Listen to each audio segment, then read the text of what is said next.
দাদা, হ্যাঁ কি আছে? কালকে আমরা দেখলাম ঘুষ খাওয়া নিয়ে মারামারি হচ্ছে। আসলে ঘুষ খাওয়া কি ভালো নাকি? কে রে?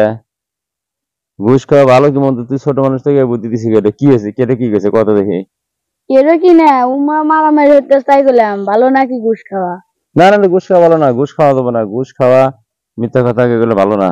তাহলে কালকে আপনি ওই সালিশে গেছিলেন, গেছিলাম। গেছিলেন ঘুষ খাওয়া উনি কি হলেন যে? ওখানে তো কিছু করি নাই, আসলে আমি বুঝতেই পারি নাই। কিন্তু যা দেখি যে হলে হলে তোর মনে করো যে সুদের টাকা লাগাইছি সেই সালিশ, এই জন্য সময় দিই নাই, চলে যাচ্ছি। টাটা কালকে সালিশে গেছিল, আসলো আবার হাতে দেখলাম টাকা। দাদা তো সালিশে যা ঘুষ নিশ্চিত। আমার নামও রাব্বি। যাই, পেটের মধ্যে কথা বাইরে দাদা। আমি তো টেনশনে পড়ে গেলাম, রাব্বি যে চালাক নাকি আমার দেশি চালাকের চালাক না। সালামান কার থেকে কি শুনছে, হাতে সকালবেলা টাকাও দেখছি, গরমে কিছু বুঝতেছি না।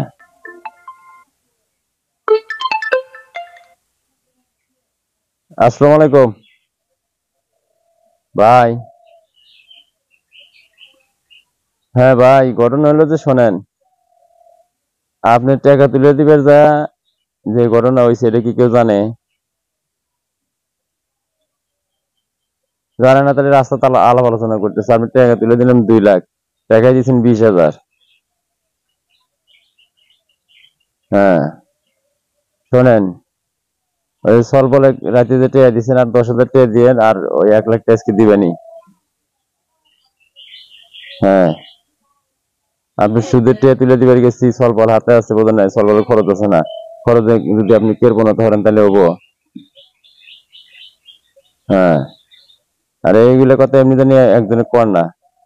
এ দাদা, উনি কি ঘুষের বিষয়ে কথা কইতেছে? আল্লাহ, তার মানে এই সময় ঘুষ নিছে শুনলামই তো এখানে সবকিছু। এখন তো দাদা ধরার নাকবো। দাদা তুমি ঘুষ নিবে আর আমাকে কবে না? থামো গেতাছি, দাদার আগে পেটের মধ্যে কথা বাইরে। দাদা, কি হয়েছে? আমি জানি তো আপনি ঘুষ নেন, কালকে সালিশে গেছিলেন, আপনি ঘুষ নেবেন না, এটা একটু কথা হইলো। আপনি আমি একমাত্র নাতি, আপনি আমাকে মিশা কথা কন। ঘটনা হয়েছে যে ঘুষ তো নিই নাই, না ঘুষ নেন নাই। ঘুষ নিই নাই, ওরা আমাকে কিছু বোনাস দিছে। এই যে কালকে রাতে আমার ঘুষ দেওয়ার কথা কইলেন, আমার তো রাতে ঘুম হলো না। আচ্ছা ঘটনা হচ্ছে শোন, যেটা হয়েছে তো হয়েছেই, তুই বিষয়টা কাউ কোষ না।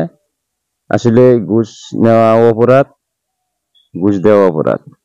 আর সুদের সাথে যে লোক সুদের কারবার করে তার সালিশে যাওয়াও ঠিক না, তাকে সহযোগিতা করাও ঠিক না।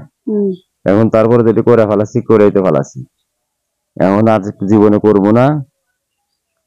আর দর্শকের উদ্দেশ্যে আমি বলতে চাইতেছি, যেটা আমাদের হলো শিক্ষামূলক ভিডিও, যদি এই বিষয়টার সাথে কারো জীবনের সাথে মিল থাকে তাহলে অবশ্যই ক্ষমার দৃষ্টিতে দেখবেন। আর আপনাদের জন্য আরো ভালো ভালো বিনোদন দিতে পারি, ভিডিও দিতে পারি।